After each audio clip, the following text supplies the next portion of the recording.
gives it to you, and then you can just give it to him while we're doing our intro BS. He could potentially have the opportunity to post it to whatever stuff he wants. Sometimes it like pops up, but I don't. Is it through Restream? Mm-hmm. Embed stream. That's not what I want to do. I've never gone live, so I can't help at all.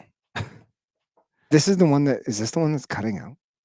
It might. Maybe it is. Do you want to switch? Did it cut out just now? It feels like it's cutting out here and there, but I'm not going to talk much. You should talk. See, it just did again. Grab the other one. This one's like, let's figure out which one that is. I'll mute number 4. Which one is that? Number 2? Yep. All Can you hear me? Yeah, that sounds good. All right. I can't find the link. It's so confusing. Nope, that ain't it. Nope, don't see it here. I feel like I have found it before. Just don't understand. No, I don't need a new link for this. I don't know what to do. Notes, music, codes, captions. None of this is it. Design. Nope. Got all that. Files. No. I don't know, dude. It's they probably updated it at some point since you last shared it, and now it's somewhere totally different or gone. That's my guess. Like I'm gonna give up. All right, that's fine. Well, let's go. Let me get the YouTube going. We'll get started. I've been chatting. We are live, by the way. Just getting started. I also think the burning my eyes is allergies. Your allergies still going? Dude, so bad. Dude, you had them like crazy.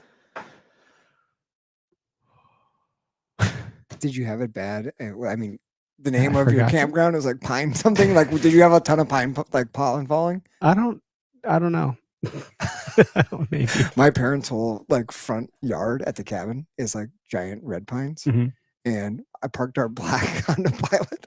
I came out like an hour later to grab something, and it was already yellow. It was just yellow. Yeah, I don't know where my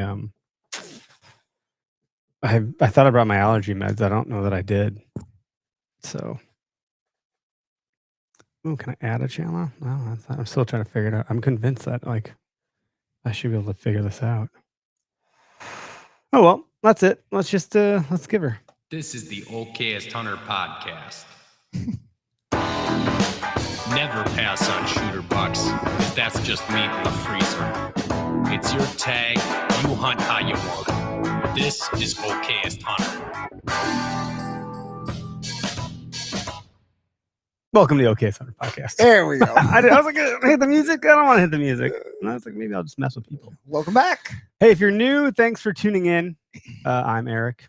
I'm Derek. Happy Tuesday. Yeah, and we're in Oconomowoc in my basement. It didn't smell like cat pee too bad. I can't smell it because I come from a house that probably smells like cat pee also, with all the cats in my damn house. I think we have a dead mouse in our bathroom, but I can't find it. Oh, we had one. I'm mowing the lawn. Yeah, I mean, likely. But today, dead mouse in my backyard right next to my deck. Cat's always bringing in like voles or whatever. Mm-hmm. But like, it must have been just so hot that it like that little bitty mouse, unless there's like a dead rabbit under my deck. But I'm like mowing the lawn. I'm like, what the hell smells? Yeah. And then, I mean, obviously there was flies everywhere all over it. But I was like, thanks, cats. Really appreciate it. Now the outside of my house freaking stinks too. I've looked everywhere and I'm like, it's making me crazy. And I'm like, it has to be. I don't know. It's nuts. Yeah, there's weird stuff going on. Welcome back to the show. If you are a repeat listener, a regular listener, or what have you, we're getting excited about whitetail season. It's approaching fast. We're seeing bucks and velvet, at the bird feeders, at least in our neighborhood. They're big because you can't hunt those ones.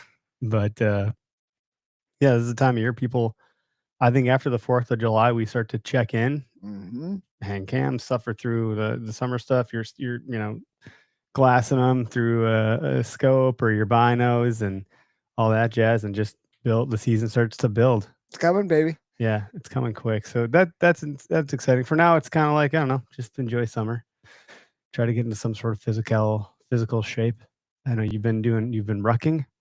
Yeah, started the wrecking and just doing some hikes. We got like super hilly neighborhood, so it works out perfect. So I Mhm. just can go up and down and up and down and up and down, and just like a little bit of body weight and a couple little weight training sessions in there. So today, as you went for your run, I put on the rucksack while I mowed the lawn. I was like, well, if it's gonna take me an hour to mow, I might as well wear this. So we're trying. That sucks. The neighbors must be like, wow, that guy's really stupid. So like it's a weighted vest? Or are you putting weights in a backpack? No, what or- I've got is it's actually like a dry bag for like boundary water strips. Mhm. So it's a waterproof bag. It's a big one. And then I've got like a carry-all, basically like a frame pack. So I fill the dry bag with water. Oh, and then wow. just put it in the frame pack because the frame pack's got all the, Okay. got like the load lifting straps and it's designed to carry shit. So then I just use water. That's pretty intense. How much do you think it weighs? I guess like 50. Oh yeah. It slowly leaks, which gives you a little nice cool down. Just So- right down your butt crack. Yeah, well, no one can tell because I'm already sweating down my butt crack, so it doesn't really matter. Oh, that's great. Well, we are speaking of, water down your butt crack. Brought to you by Nosler. I don't mean to make it weird. I just hope that makes it memorable. You're just so good at it. I just hope that that's what does it. It's usually when I remember. I don't know if they have anything on their site going on. They will have sales from time to time, and if you sign up for their text message, you'll get a lot of texts, and their email will come through and stuff. But I know they're trying to move through some of their apparel. If they don't have a discount going on, you can use ours, which is OHP, and it saves you 20%. So, I mean, I don't know that you're going to be buying ammo right now in the summer months.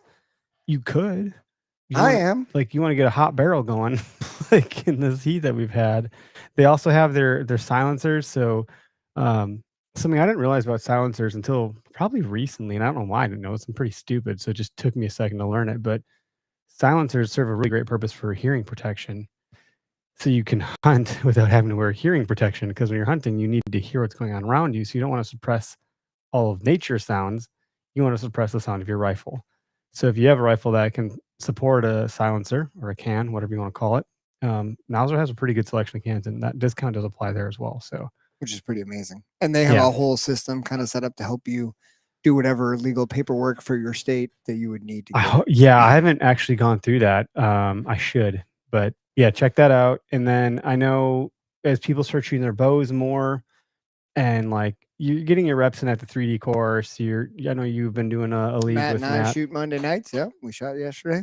I also encourage people to set up a platform and a saddle and start flinging arrows from an elevated position, or your stand, or whatever you shoot from. But Latitude is our partner, and their stuff is great. They had all these new saddles come out last year: the Lone Star, the Maverick. They have a new version of the Method 2, if I'm not mistaken, that's going to be coming out. There's just a lot to offer there, whether you're on a 2-piece system, a single panel that's light and minimalistic, or one that's a little bit more of like the Cadillac that's comfortable if you're doing an all-day sit. They have a lot of different options. Their climbing sticks are great, yada, yada, yada. So check those guys out. And then Gerber, which is funny that we're both wearing the same We're twinsies today. Gerber shirt today.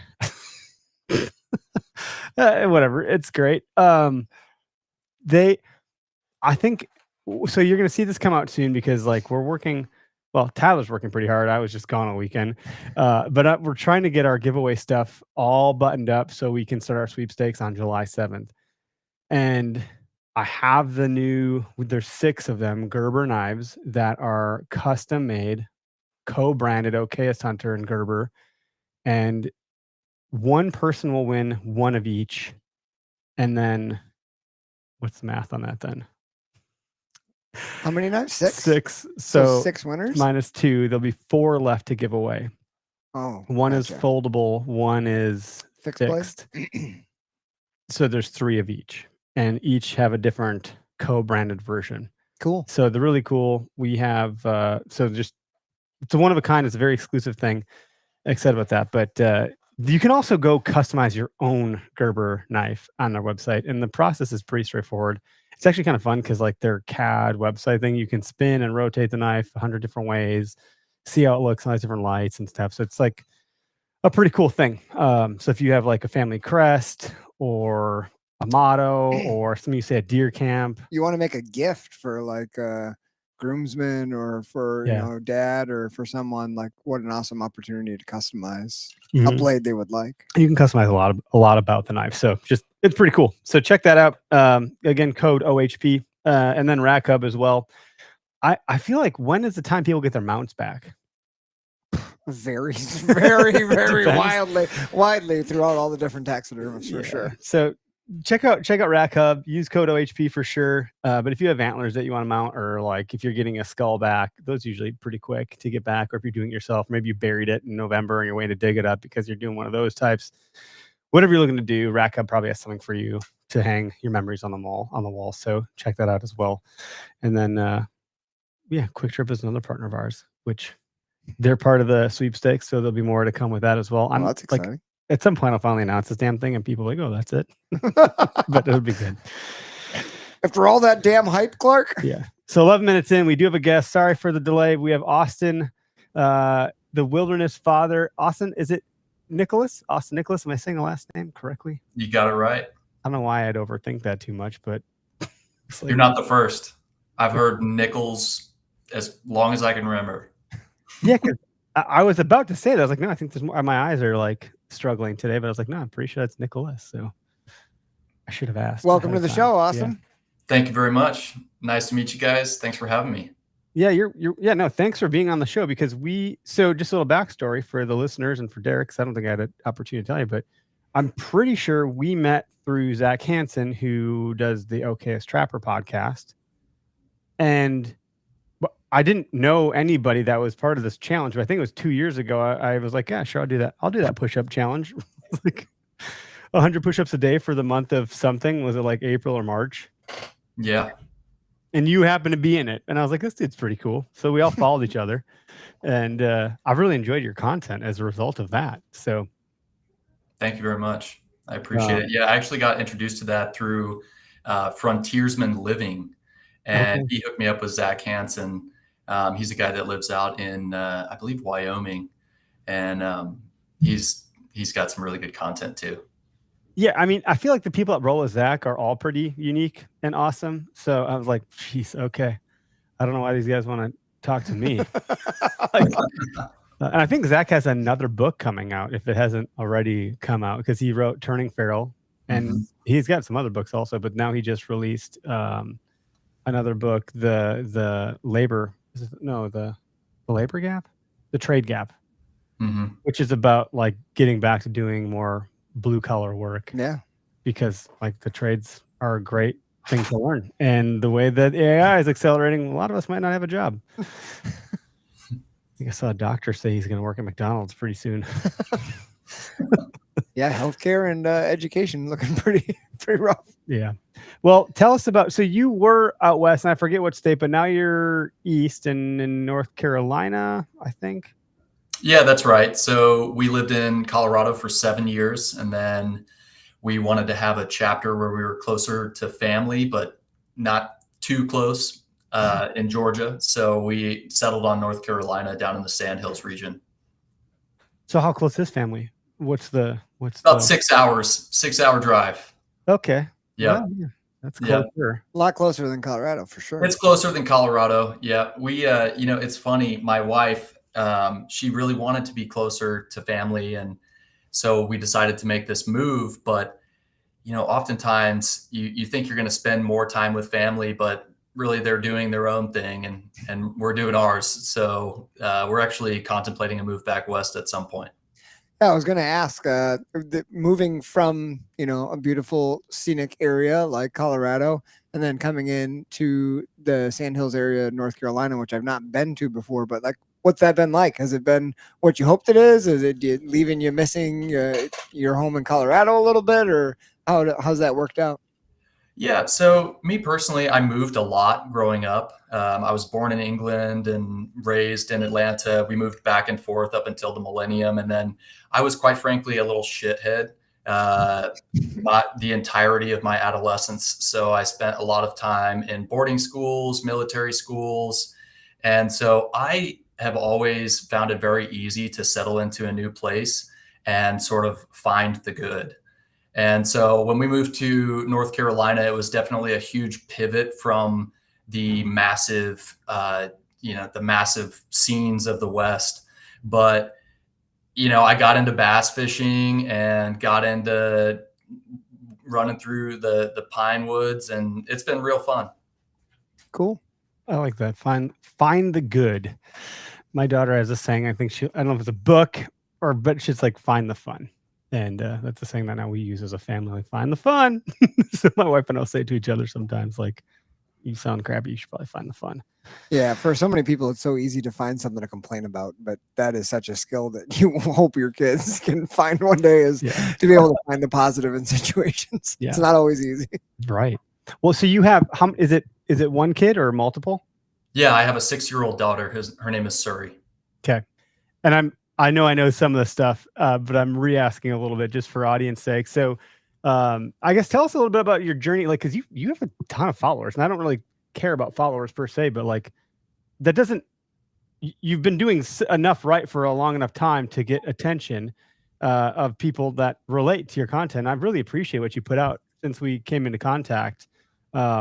Is that something that is worth talking about a little bit, especially since you like bring your daughter into the fold and you handle the wilderness father? Because like, I think how we get into the flow of the conversation today is going to be a little bit about Derek is a dad. I'm a dad.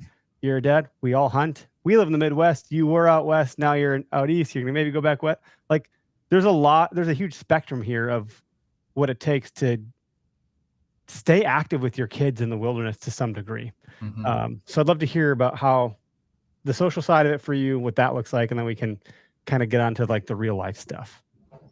Yeah, I mean, it's a great question. I think when I first started this channel, I definitely didn't expect it to be what it is today.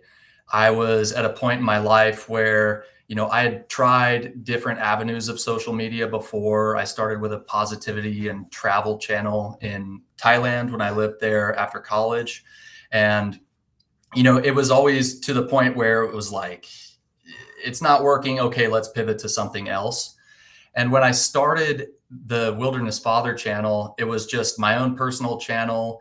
I had been going on these adventures with my daughter, but I'd gotten to a point in my life where I was really complacent, and hunting brought me out of that. It gave me purpose, it gave me discipline, and I realized that I wanted to be a father that my daughter would look up to.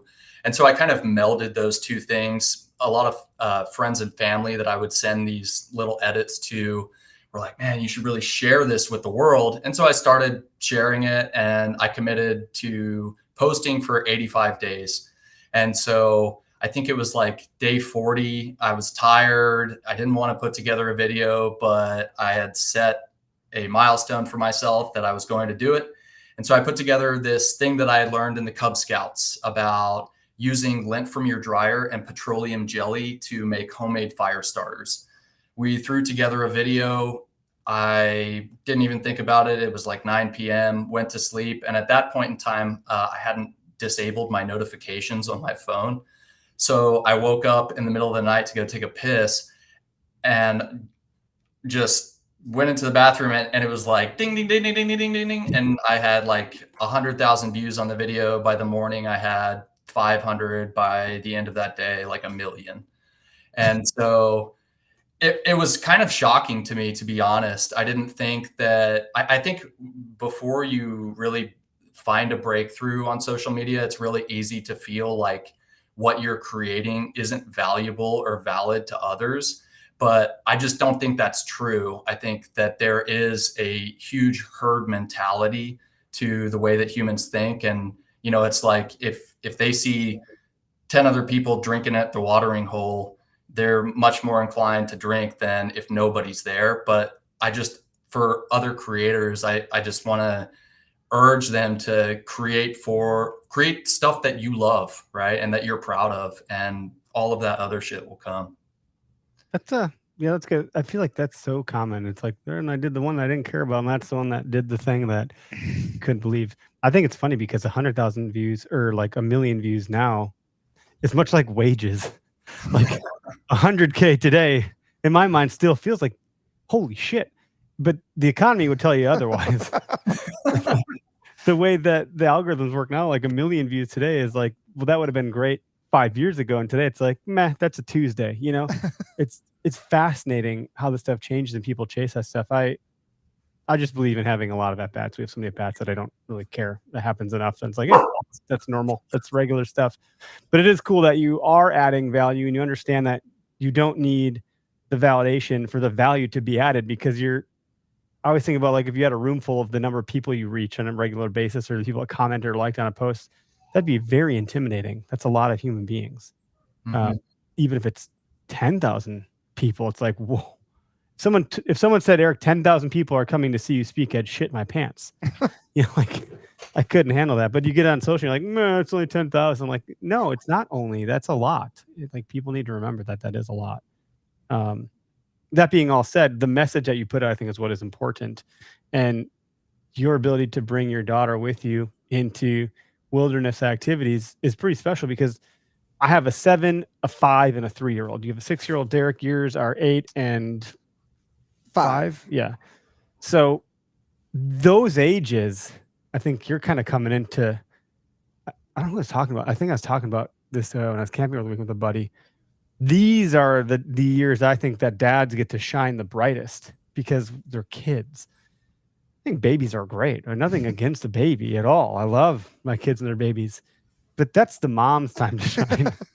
Like, it feels different as a dad. And I'm really starting to enjoy these years, because now my kids are gravitating towards, Dad, take me fishing. Dad, take me to the woods. Dad, take. And I'm like, all right, this is it. And so I really want to embrace that. So the physicality part of it is something I value. So I try to, like, not going to have a 6-pack anymore. I think I've like come to understand that, but I also want to be in enough physical shape to do stuff with my kids, and take them along. So thoughts on that as a dad yourself that carries this wilderness father handle? My handle does not have the word dad in it, or father, or anything. So yeah, I mean, when I created Wilderness Father, it really was with this idea in mind that my daughter would be able to look back at our memories, right? I mean, all of this is for my daughter, really. I'm not raising a princess. I'm raising a capable human.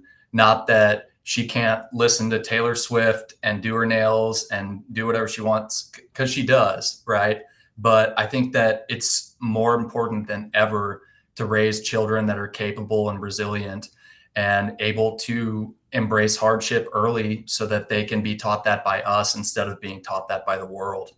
And so, I love taking my daughter with me. Yes, taking your kids outside to do hunting trips and fishing trips, as we all know, is a challenge, right? But it's well worth it to do, because it teaches not only these life applicable skills to your children that aren't taught in schools, but it also teaches you about patience and how to be a kid again. I say this all the time on my page. I think it's so important to realize that when we get into these routines and all of this, like, day-to-day adult bullshit, we forget what it's like to just witness a sunrise or listen to the sound of leaves. As cliche as that sounds, that's what makes hunting and fishing and all outdoor endeavors so beautiful. I agree. And to your point about, like, look, I'm not raising a princess. I think that's great, but I think this is like a worthy question to ask, whether it's people listening that want to comment in, or Derek, or like Austin, feel free. At what point, so Derek has a son named Gus. You're not forcing it with Gus at all. It's very obvious he's coming to you. Like, you're not imposing hunting on him. He's very much coming to it on his own terms and very excited. You'd actually be, you probably have to turn him down more than inviting him. Like, it's the opposite with him. I think my kids are a little half and half. Like, it depends on the day or the activities or the mood or the weather. Like, they're happy to come, but sometimes they're like, nah. And I never want to be forcing it on them in such a way that, like, they're going to have a bad experience because of that. But I do want them to have exposure. Mm-hmm. How do you how do you navigate that line? Like, is that something that you've heard from your audience or things that you've encountered yourself?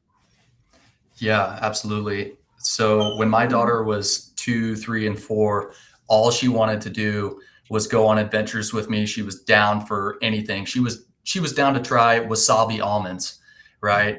And now that she's developed an opinion about things and sort of has found her identity, I think it's a really delicate balance, right? It's you don't want to force your kids to do something, because all that's going to do is make you angry and alienate them and make them feel tense, right? Like if they're sitting in a deer stand and you're telling them to shut up, shut up, shut up, all they're going to do is associate deer hunting with you being angry at them and them not being able to speak or comment on anything. So I think it really comes down to leaning into their interests, right? Like when I take my daughter fishing, right? For example, she doesn't always want to fish anymore. Bass bore my daughter because, it's like she likes trout fishing, but bass is just boring to her, right? And I've identified that. But she loves tadpoles, and she loves just like getting into the water right there in the shallows and looking for stuff.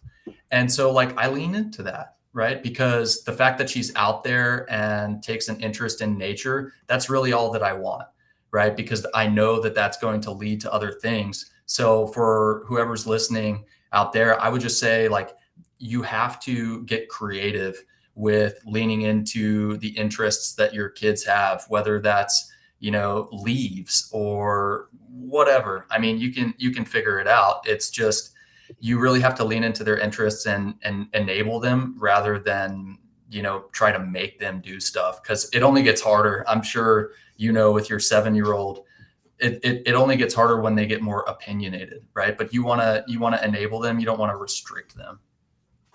I got a question. I'll start with a comment and then lead into the question here for you, Austin, because you mentioned it in the first bit that you were just talking about it, and it resonated with me, which was exposing, your kids, but of course all youth to hardships, like before the world shows them hardships. I think that was a really, really good way to put that. I'm a teacher, have been for 14 years.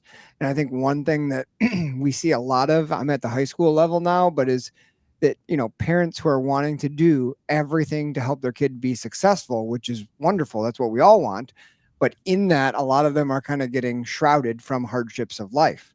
And parents, are trying to take care of so much and be the ones that when all of a sudden the world is throwing some hardships, the kids are like, well, what the hell? Like, that person must be really mean or like not like me, because everyone who's been close to me has made my life so freaking easy.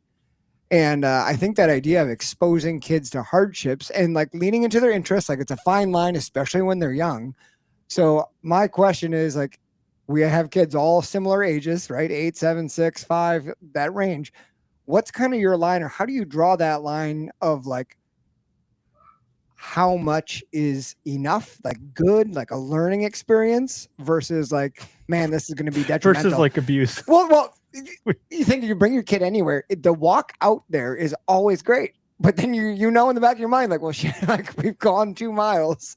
Is this kid going to be able to make it back, or is this going to be one of those horrible I've gone experiences too far that I've scarred my kid, right? Like, so like, how have you kind of navigated that? We're like exposing them to hardships, something we all want to do, but we do want it to be positive too. So what are your thoughts on like your personal experience with your daughter doing that kind of stuff? Yeah, it's a really great question, Derek, because you don't want to, like you said, abuse your child. And I haven't been perfect in the journey. I want to make that very clear, right? I've made a lot of mistakes. Oh no, you're it, man. No, I was kidding. When you become a parent, you can read every single book on parenting. You can hear all of the good advice in the world. And then you take your daughter or son home from that hospital, and it's like all of that goes out the window, because there's always going to be something that you just don't understand. And you'll call people and they just won't know. They'll be able to tell you the way that they navigated it, but it's so hard to be a perfect parent. I think the way that I've learned over the years when it comes to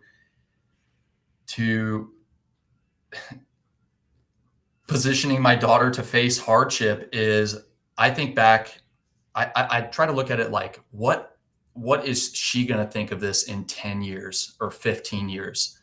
Is she going to remember this and say, yeah, that was really hard, but I learned a lot and I'm grateful for it? Or is she going to say, that was really shitty, right? And so when I go through these experiences, I know that things are hard. I know that there are going to be tears when I make my daughter hold the deer heart on the way out. I know that it's going to be unpleasant, but I know it's going to be a valuable experience that she looks back on as an adult and says, I understand why my dad did that. That's a great way to put it. And any of those experiences, right? They could go either way, like with the physicality of whatever it is, or like the emotional part, whatever it is that's happening, how we react to it. Like, as you said before, like how we react to that situation teaches the kids so much about, not only like our view on them, like, dad always yells when we go deer hunting, or like what we believe in them, like having them do hard things and telling them, hey, like, I brought you because I know you can do this. Like, you got this. Like, I believe in you. I know you can do this. It's going to be hard, but you can do it. Like, that's the kind of, I feel like that's the little turning point to get the kid to like exactly what you just said, Austin, which is like in 10 years, like, yeah, we did that. It was super hard, but like we did it. Like those little moments, I feel like we have the power, and like, those are the times it's so hard to like remember to do that. So, sometimes when things get heated. No, it is interesting because like I feel like you see some of the there's a lot of humor in this stuff too. Like, I think if our kids don't end up in therapy, we probably did something wrong. Like, you're to the point of being a perfect parent. Like you're not, and you're gonna get stuff wrong, but your kids just want presence from you. They just want your presence. They could care less about the activity. They just want you to be with them. I think that's mostly true, and I try to remind myself of that. The point about the humor is like, I think there's content that's like, when did you start seeing a therapist, or like when I realized you need therapy, it's like when your dad told you to shut the hell up you shut up back there. It's like, because kids are crazy. They can't sit still, especially boys. They don't shut up. Like, they are kids. They feel everything. They're an exposed nerve out in the world. They just react to everything, and they vibrate. They're always doing stuff. And as an adult, you're like, just sit still, or just be quiet. Like, it'll get to you eventually. And I think dads have a shorter fuse for sure. And I think as a kid, there's comedy when you look back, like, oh, remember we used to piss dad off? And like, I think there's parts of that are probably, it's okay and it's a bit normal. And I liken it to the gentle parenting stuff. And I think there's a time for a degree of that. I also think there's a time for like, no, you're effing doing it because I freaking told you and you have to listen to me. And that's that. Like, I don't have time for this stuff. Get in the truck. Like, those are the types of calls you make as a parent. When your kids are in extreme environments, like you have to make sure that they're comfortable, that they're fed. You want to have them have the best experience, and also find those moments where no, you're going to carry that thing the rest of the way up this hill, buddy. Like, I know you're warm, I know you're fed, but by golly, you're carrying that thing the rest of the 10 damn steps. Or that kind of stuff, I think, is where you can find some of those moments to create that hardship and have some control over the environment for them. And I think having that hardship in the wilderness is a really safe place to detonate hardships rather than letting the world beat the shit out of them. I think having wilderness do it is really a good, healthy version of that. Unless like something horrific happens, I don't want to go to any examples like you get mauled by a bear. That's probably not a good one. I had a different point I was going to make here, but yeah. Where I was going, I apologize. As much as we can teach our kids, they have so much to teach us. I think Eric Church had a song about it. Like, I learned that from a 3-year-old song or something. Like, the things that my kids have taught me about the outdoors, less teaching, but more reminding of like, oh yeah, we really should slow down. Like, why do I think I need to get to this destination? The destination is the journey for you guys. You don't care what we're doing out here. You just care that you're out here with me. And I need those reminders sometimes. So a lot of times bring the kids into doing stuff, and like, it won't be long before I get reminded real quick as to what's actually important and when I see what they're paying attention to or caring about. Have you had those moments like where your daughter has taught you something? All the time, every time, every day. I think that with hunting, there is a goal in mind, right? With fishing, there's a goal in mind. Everybody wants to catch the big fish. Everybody wants to kill the big buck, right? It's a beautiful thing when it happens, right?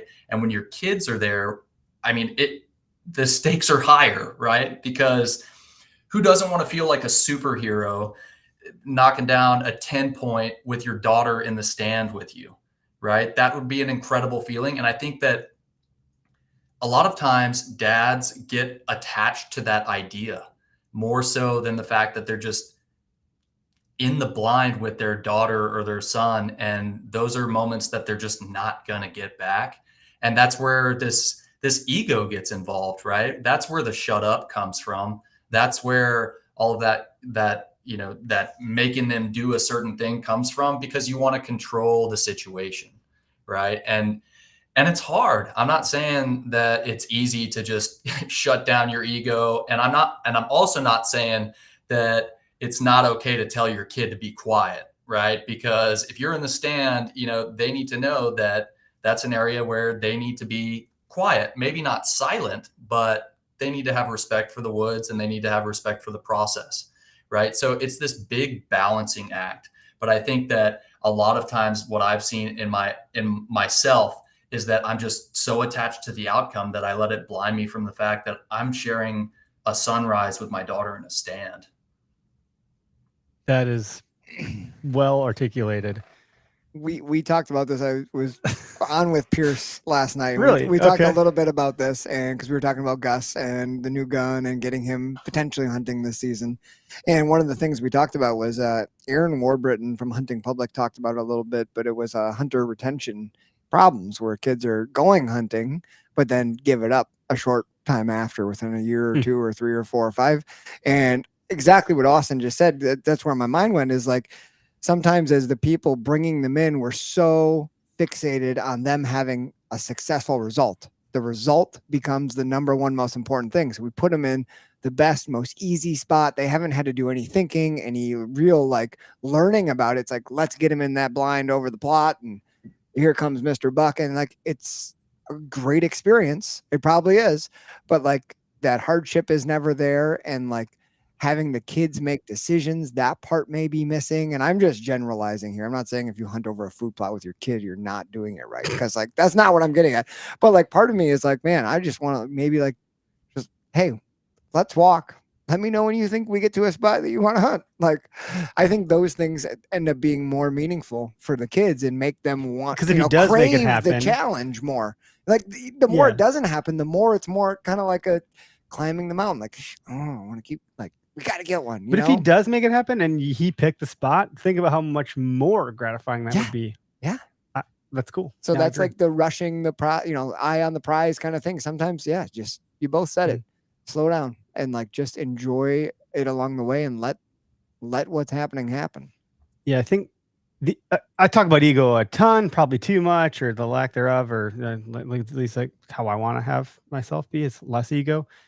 And you do have, I got reminded real sharply last season when I brought home a buck and you couldn't see the antlers easily because it wasn't a really big buck. And my daughter, just for sheer lack of being able to actually see the literal antlers, it wasn't like she was dogging me because it was a small buck. She literally couldn't tell. And she's like, is it a buck? And I was like, yeah, it's a buck. She's like, where are the antlers? I'm like, over here, you got to look close. I'm like, the ego me is like, this is the dad I am. I can't even kill a buck that my daughter can recognize. Like, oh my gosh. And then she's like, well, we're still going to eat it, right? And I was like, yeah. And so just got humbled real quick, and which I needed. That was a big deal for me last year. But also there's that other voice on your shoulder, that one that has all the ego that's like, I don't want to bring this home to my kid and have them think I'm some sort of puny, wimpy dad. I want to be the big tough guy dad that can get it done and da da da da da. But one thing that having a daughter as my firstborn has done to me, and this isn't just true of daughters, but for dads who have a lot of ego, and I think we do as men, just in general, I think it comes with the territory. It softens your heart a little bit, and then it makes you feel exposed and vulnerable. And some people, I think, have the ability to embrace that a little bit more. And if you go too far, maybe you're taking estrogen pills. I don't know. But if you, there's probably a way to handle that stuff. And I can appreciate it. But man, I can't watch a damn movie these days with dad stuff going on, not like get emotional. The hunting stuff, man, gets me real hard. When my kids are involved in the outdoors and they're doing stuff that I got to do with my dad, like I'm like getting choked up, like it's a big deal. It's a special thing. And I think that is like the part about like all the public land stuff that's happening right now. Like I believe in fighting for it, because by golly, my kids better have access to public land, because that's all I've ever had access to, because I've never had private land. So it's really important for me that if I'm going to do these things outside, my kids have somewhere to do it. And the quintessence of it is that emotional feeling that you get with your kids. I think that is the root of all of this stuff. It's so important. And that feeling can come in such a more pure and meaningful way when you're outdoors. You're not going to get that bonding experience playing Halo or whatever's popular now, Minecraft. I don't know what it is, Roblox. That stuff could be fun. You're still spending time together, but it's not the same. It's not as impressionable or as indelible. Because there's shared hardship there. I think that when you're going through difficult things, whether it's with your best friend or your wife or your kid, and you come out on the other side unscathed, and you've learned lessons, and you've maybe got a buck or a fish or whatever, some sort of prize, it's a wonderful thing, right? That you've gotten through it with that person, and now you'll have that with you forever, right? You can win a game of Halo together, and then you're on to the next lobby, and you've forgotten about that game. It's so temporary. And I think that this all ties into the coddling and the participation trophies and all of this crap today. It's because there's the rewards are meaningless, right? It's because it's not hard fought for. This is coming to mind, and it just a comment. Run off it if you want to, otherwise we'll just move on. But your participation trophy comment kind of brought about the idea that all these experiences, we're talking about shared hardships and how that's more meaningful than, these meaningless little victories or little things that kids get without any effort. I mean, you think about I'm not talking about kids here necessarily, but think of like any extreme or intense situation you've been in and gone through with other people, and how that brings you so much closer together instantly. Working at that summer camp, working like 2.5 months over the summer with someone you just met, you feel like you've known them for 10 years because you've gone through this super intense, period of like, you've come through all these hardships. And the same is true with your kids. Not like, don't go put them through the most extreme intense thing you can, but like the more hardships you overcome together, the stronger your bond naturally will become. And what about like road trips in the minivan when I yell at them? Yeah, because it's a hardship for me. Look at Clark Griswold. Great bonding moments. We talk about hardships. I gotta pee. You just went. Mean. Pee in the bottle. Pee in the bottle. Get it in there. Getting it on the roof. Oh my god. Yeah. No. So I read the Daily Dad daily, and it's not you could read it cover to cover. It's not the kind of book. It's meant to be like you read a chapter a day, and it's like, a page is the chapter, so it's not a big deal. It might take you 4 minutes. But there's one passage where Jerry Seinfeld was quoted. I don't know if anyone knows what I'm going with this, but he said he loves the garbage time. And the quote is, I have it here on the computer, pulled it up. So he says, quote, "I want the garbage time That's what I like. You just see them in the room reading a comic book and get to kind of watch that for a minute, or having a bowl of Cheerios at 11 o'clock at night when they're not even supposed to be up. The garbage time, that's what I love. And what he's getting at is all time is valuable. The idea that only planned equals quality time matters is challenged, like presence in everyday stuff, appreciating the small things. So yeah, we talk about like the hunt, but what about the drive to the hunt or the walk to the stand? Like, it's the whole thing is the thing. All of it is the thing. The stop at the gas station, you can't figure out if you want to get a honey bun or a donut. Like, all of that time is all of that time is come on, Clark, of you're value. the snacker. Yeah, right. Sorry for ruining. Yeah, do you the snacks on the way to the stand? Is that a thing? Could be. Do you eating like a quick trip sandwich? Oh, Like yeah, like yeah. like a I'm just crescent? not carrying it in. You're just not curious. So you're carrying just it in stuffing your here. face on the way there. Carry it here. I think I found the new okay, that's what it is. Yeah. No, so I really like that garbage time thing, because I don't think, just like there's, any day hunting is better than a day at work, like there is no bad hunts because the time is so good. I think that garbage time applies. It gets to be an umbrella to the whole thing, because there's not any bad time when you're hunting, even during the hardship stuff when you might want to like rip each other's faces off. I'm envisioning a time when my kids are teenagers or like young men and women. Like, we might argue or something, and I just find like that'll still be good time because we're still hunting.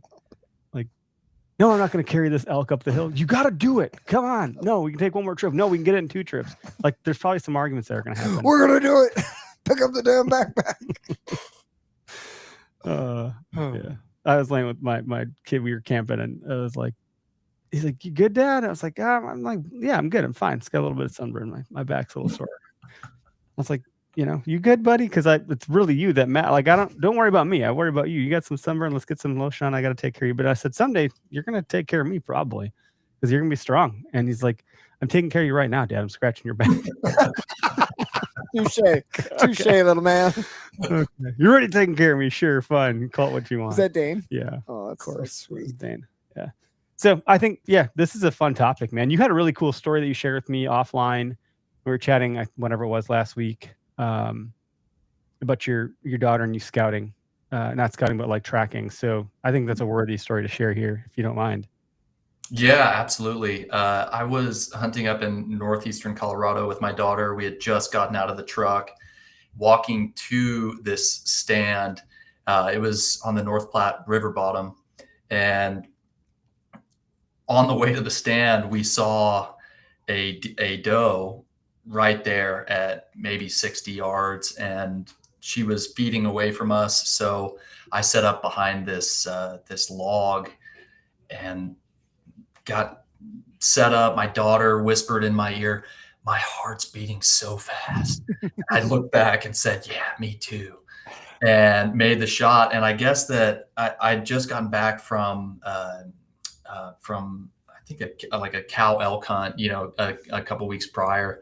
And so I had bumped my rifle on the way back to the truck. And so when I made this shot, it looked good, looked clean. There was quite a bit of blood, and I didn't think the track job would be that difficult, but it ended up my daughter and I, she on my shoulders and me walking through this really thick brush, and the sun's going down, and I knew that there were cats in the area as well. So I was like, my wife would absolutely kill me if anything did happen to us. So we abandoned. We went and got some Chinese food. And in the morning, we went back to where the blood trail ended. I searched for quite some time and just didn't turn up anything. And so we went and sat up in this stand. My daughter's like, "I want to go take a bubble bath." I'm like, "We owe it to the deer to keep searching for 20 minutes. And she said, "Okay." So I had her at this point on a little backpack carrier where she was set up a little bit higher than I was. And, I'm laser focused on the ground, trying to see if maybe the blood trail had gone off in a different direction. And all of a sudden she says, "I found it." And I'm so zeroed in. I'm like, "Oh, you found some more blood?" What? And she's like, "No, over there," and pointed about 25 yards off into this thick brush pile, and the deer was there. And I was so shocked. I mean, it gives me goosebumps now. I was so shocked about it. I'm like, well, I'll be damned. There is the deer right there. And so we went over to it, and I've got this incredible video with my daughter sat up in that pack. I mean, I think she was like 4 years old. And she's like, yeah, and I found the deer and my dad didn't, and I found the deer and it's right there. And it was just an incredible experience because it's like all of these, just factors at play, right? Like the fact that she's up and set up higher than I am and looking around, right? And surveying the area, and me so laser focused on the minute details and really looking down. It's there's got to be a metaphor in there somewhere. For real. But, I mean, hell of an experience. And then afterwards, I made her carry that heart back to the truck, and she cried the whole way. So, did you have it in a baggie, or was she just? Yeah, I had it in like I had something in the truck, like a bookcase, like a Kindle case or something. Nice. Were they tears of like joy, or she's like, no, it's just probably not. I think it all comes back to that point where it's like there are times when you're going to tell your kids to do things that they don't necessarily want them to do, right? I don't ever recommend putting your child in a position where you're endangering them. mm-hmm. But that's not endangering your child. That's making your child do something that's foreign to anything that they've ever done before that is a valuable skill. Introducing your kid to the life cycle early is something that we've always done. And I think that now there's this illusion of convenience where everything comes in these neatly packaged boxes at the store. And I swear, I talk to some of my daughter's friends, and they say that when I ask them where food comes from, they say, oh, it comes from the grocery store. And I ask, well, where does the meat come from? And they say, well, it comes from the grocery store. They're like, didn't I just tell you? And that's shocking. Nice. It's shocking, right? So like things like that, I think, yes, there will be tears. Yes, there will be hardship. But if there's a valuable experience behind it, even if it's hard, I think it's worth exposing our kids to. And I think in the long run, those are the things that obviously make lasting memories. Like if I bring a deer home, they count the points to see what it is. But my son's like, I'm gonna go get the vacuum sealer. Loves the vacuum sealer because he knows we're gonna process it, and he's gonna run the vacuum sealer. That's the highlight. We go fishing. Doesn't matter how big a crappie or a bluegill or a bass was. When we fillet him out, he's like, let's cut open the stomach and see what it's been eating. Yes. That's the highlight. Like, there's a minnow in there. Like, it ate a minnow. Like, that's the highlight. It's not what we think it is. It's not it's those little things along the way that just pique their interest. Yeah. And that's what it always is. And that's beautiful. Yeah, you might not have a Randy Newberg on your hands, right? But you might have a budding entomologist, or so that's my message, right? Is we have to enable these kids to be the conservationists of tomorrow, but conservationists come in many forms, right? These are people that study trees and that study our oceans and that hunt big game and have massive sponsorships. And that's great. All of these people, as we've seen with this big, beautiful bill, they're coming together and they're galvanizing. I saw this meme the other day where it was like, big game hunters and granola people, and with those like muscle, and it's true. It's like it takes all kinds to protect our wild places, and I think it's just so important to lean into your kid's interest. If he wants to cut open a fish's stomach to see what's inside, he's going to be one hell of a fly fisherman because he's going to understand exactly what fish eat. Right. It just takes all kinds, man. I will say on the note that you just mentioned it, amongst hard times with this public land sale, it has been quite beautiful seeing how the community and all these different communities have come together to like link arms and say, hey, this is not what we want. And I think in the long run, I think that is a powerful step in itself that hopefully binds more groups together in different ways than we had previously had, because it's been pretty cool seeing it form on social media, at least, and all the different Absolutely. organizations. It's been really awesome. We've needed something to unite all these Well, groups yeah, for a long time. a common enemy is a hell of a uniter. Yeah, Yeah.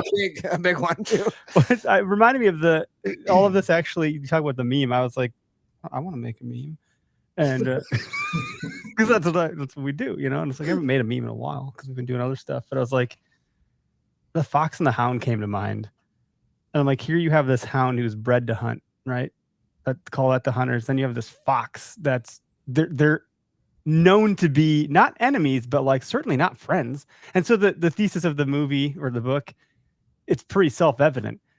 But then you have this giant psychotic bear that gives children like nightmares that emerges out of the brush. And they're like, shit, we should fight this thing together. That's the big, beautiful bill right there. There it is. And we have our foxes, the crunchy granola bar folks, and the hounds are the hunters and conservation. And like, boom, we got it. We threw the bear off the cliff, and we end up at the bottom of the waterfall. We rise to the water, we look at each other, and we give each other a nice nod, and we go back to living our lives. Yep. But the bear ain't there anymore. We're okay now.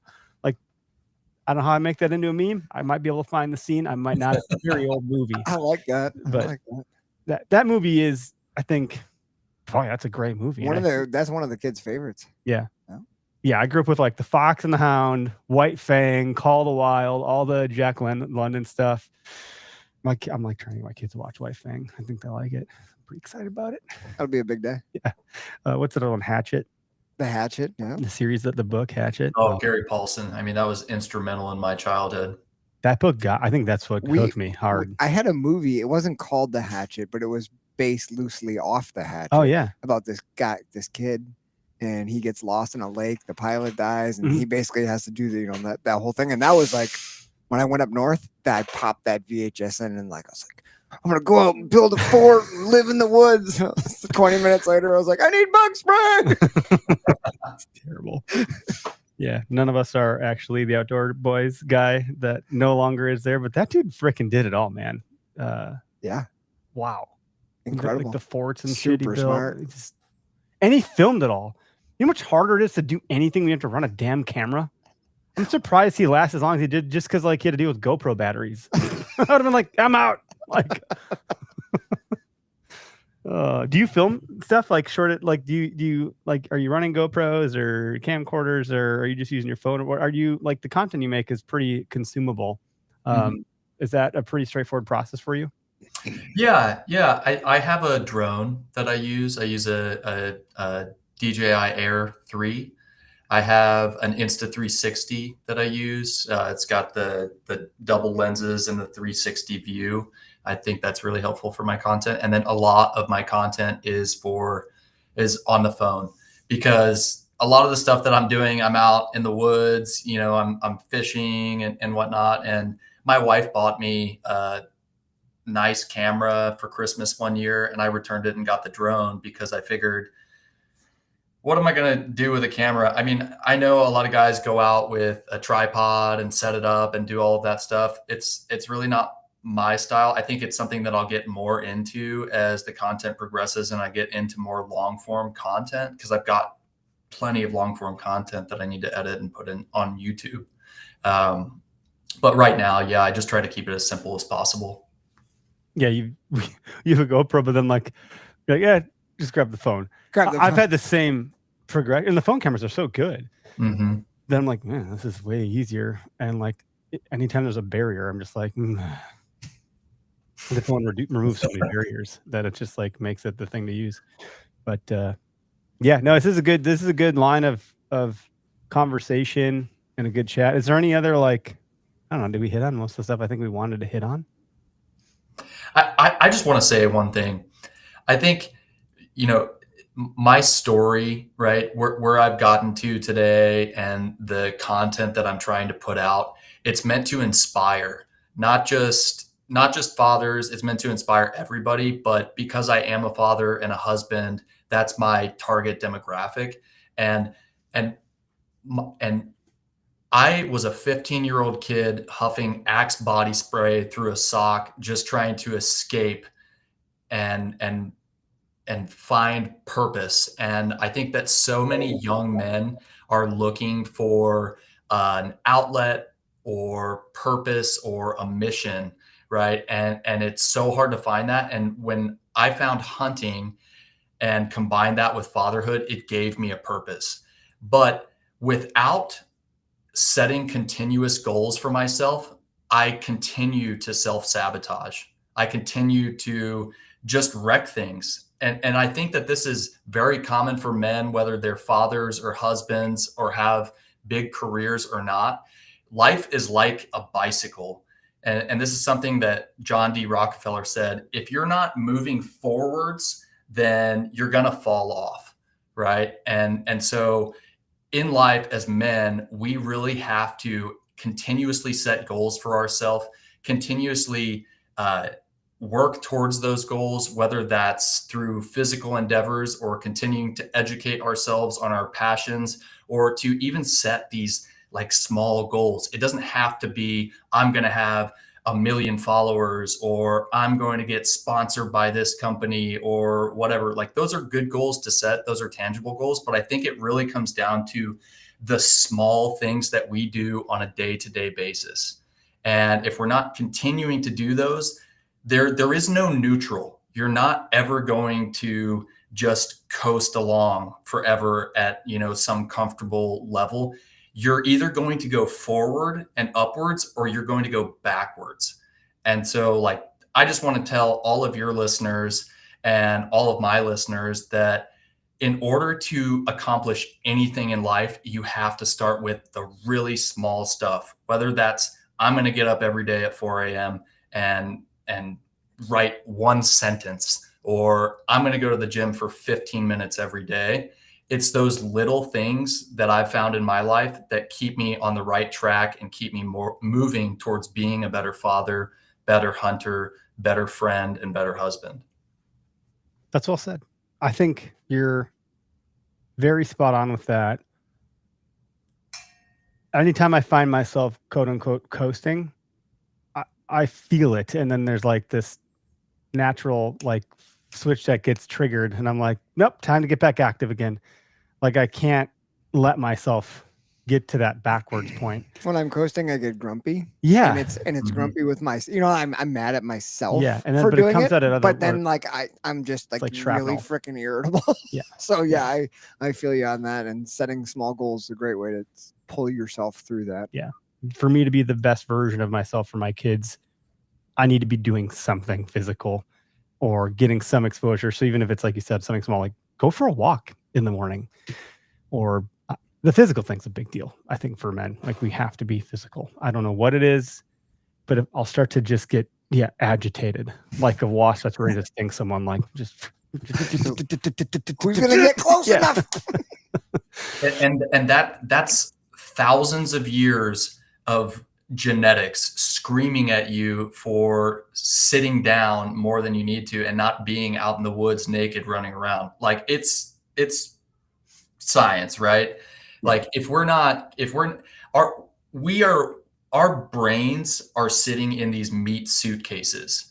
And if we're not maintaining those suitcases, then obviously our brains are going to just fire off in all of these crazy directions and make us feel like crap and lash out at our wife and yell at our kids, right? But if we are working on our bodies and physically healthy, putting good food into our bodies, then our brain's going to function better, and it's going to come up with better ideas. It's going to help you make better memes. I'm serious. It all comes down to the meat suitcase. Yeah, I find so my son, my middle guy, he's like, oh man, if he doesn't have a task or a job or something to keep him focused, then he becomes very liquid. And by liquid, it's like he'll just pour into everywhere at once, and it's a mess. And it's like he's causing trouble, and he's agitating his siblings, and he's just, man, it's like, oh, what are you doing? But if he has a task or a job, or he's doing some, carry these logs over here because I need to move the pile, he's like the best version of himself. If he's outside the whole weekend camping, there is like very little drama among the kids, because I forget who said it, but there's no walls to bounce off of. They're not going to bounce off of them. Like, the kids are outside. They just buying things to do. He like loves spiders, which is disgusting and creepy. He can just grab a spider. I'm like, oh God, you're giving me. I'm not well. I feel lightheaded. Why is that crawling up your arm? Look, it's just a nice. I named him Fred. I'm like, fuck, put Fred down. Put him down. Put him down. But like, those are boys, you know. And my daughter's same. Like, it's very interesting. Outside, it's a whole different like category of being, and I think kids probably crave that stuff. So just as much as we do, they certainly do. They have the energy for it. That's for sure. I absolutely love that my firstborn, my son, is super independent, is a know-it-all. He knows everything. He reads strictly nonfiction to know every fact there ever was. He needs no one for anything. He'll correct everyone on everything.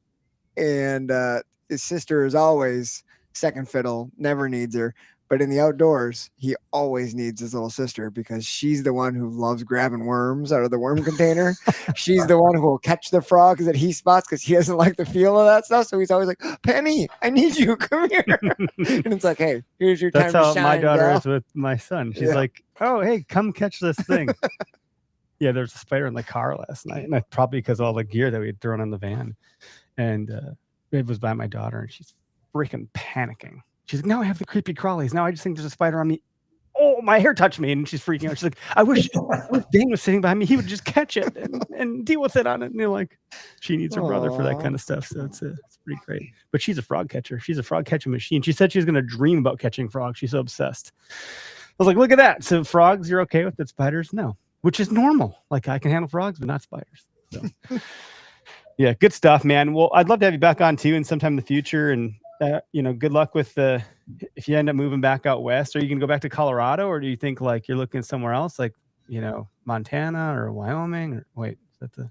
Yeah, I mean, if it were up to me, we'd be in Alaska in a small shack in the woods. I think it really just comes down to what my wife is comfortable with. I think it's really easy in these podcasts and really easy in life to focus on our kids and the great experiences that we're having with them. But I wouldn't be where I'm at today without my wonderful wife. I can't do all of these hunting trips without somebody home making sure that the dogs are good, or if I'm out by myself, that my daughter is well taken care of. And she's always believed in me. She's always believed in my dreams. And I'm just so fortunate for that. And so I think all that goes to say, if we're going to make a move out west, I think that it's a family decision. We all want to have a good outlet there. My wife's very into skiing and snowboarding and rock climbing.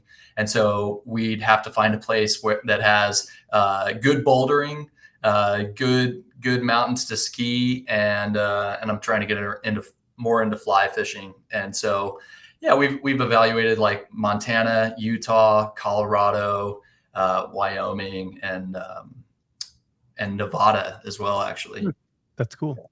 Yeah, Nevada might be an overlooked one for some. Could be cool. Yeah, I mean, they've got big bulls there. Yeah, they do. That's true. They do. That can be fun. Yeah. Well, I appreciate you taking time. So just, you have the handle on the screen, but for those listening, it's wilderness_father on Instagram. Where else? Are you on Facebook, YouTube? Where else can people find you? Yeah, I think so. For education and going a little bit deeper, I just recently released a Substack called The Uncivilized Dispatch. So every week, totally free, straight to your email inbox. It's got a short story, a tip from the field or tip for the field, a question, a quote, and a reminder, and then a quick photo. But it's a way to go deeper into my philosophy about life, about parenting, and about the woods. Cool. Okay. Sounds awesome. And they can get to that by how do they get to that? You can find it on my link tree that's on my Instagram, or you can go to Substack and just look up The Uncivilized Dispatch. Good to go. Yeah. Thanks for saying it again there. Cool, man. Well, I appreciate you taking time to be on our show. We produce the same night we record, so this will be in podcast land at some point in time this evening, and we'll probably get a couple clips out of it. So we'll probably see your face out on the internet through our channel at some point here in the next week or so. But thanks again. We appreciate you taking taking time out of your busy schedule as a dad to be on the podcast. I know it's a lot to ask for some folks. So Yeah, and hey, I love what you guys are doing. I think you've got a great message. And I just really appreciate the opportunity that you guys extended to me to be on the podcast. yeah, you betcha. Cool, man. Well, have a good night, everyone that listened in. Sign up for Foam Fest if you haven't. It's on August 9th. Stay tuned for our Giveaway sweepstakes. coming. July 9th is the launch for that, I think. And stay tuned for season 3 of the OKS Hunter show. I was like, is it 3 or 4? I can't keep track of anything. I think those are the things that we have on the horizon for now. Oh, and we have a lot of new merch coming. Everything's starting to arrive right now. So we're getting everything to our warehouse and ready to go. Stand by. I'm pretty excited about a lot of the hats that are Sweet. coming in. Can't wait to see them. Yeah. Everybody, thanks for tuning in. Have a great week. Appreciate you. Great talking to you, Austin.